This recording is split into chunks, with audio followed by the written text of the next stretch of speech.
కేంద్ర ప్రభుత్వం తీసుకొచ్చిన హిట్ అండ్ రన్ చట్టాన్ని వెంటనే రద్దు చేయాలని డ్రైవర్లు నిరవధిక నిరసన చేపట్టారు. పెద్దపల్లి జిల్లా రామగుండంలో డ్రైవర్లు భారీ బైక్ ర్యాలీ నిర్వహించారు. కేంద్ర ప్రభుత్వం డ్రైవర్లపై జరిమానాలు, శిక్షల పేరుతో హింసకు గురి చేస్తుందని లారీ ఓనర్స్ అసోసియేషన్ నాయకులు సదయ్య ఆగ్రహం వ్యక్తం చేశారు.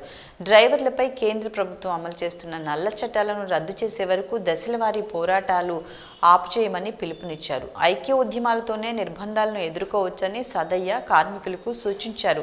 బైక్ ర్యాలీ అనంతరం డ్రైవర్లు జిల్లా కలెక్టర్కు వినతి పత్రం ఇవ్వనున్నట్లు ఆయన తెలిపారు. ఇప్పటికైనా కేంద్ర ప్రభుత్వం డ్రైవర్లపై అమలు చేస్తున్న హిట్ అండ్ రన్ చట్టాన్ని రద్దు చేయాలని ఆయన డిమాండ్ చేశారు.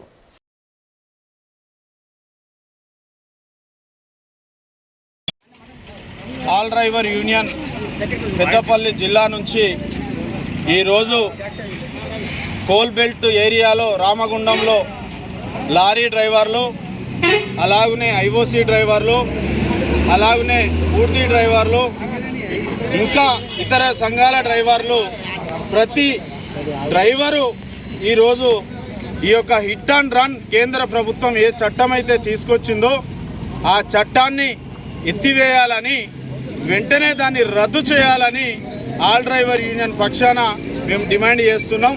ఎందుకంటే దానిలో పొందుపరిచింది 7 లక్షల రూపాయల జరిమానా, 10 ఏళ్ల జైలు శిక్ష.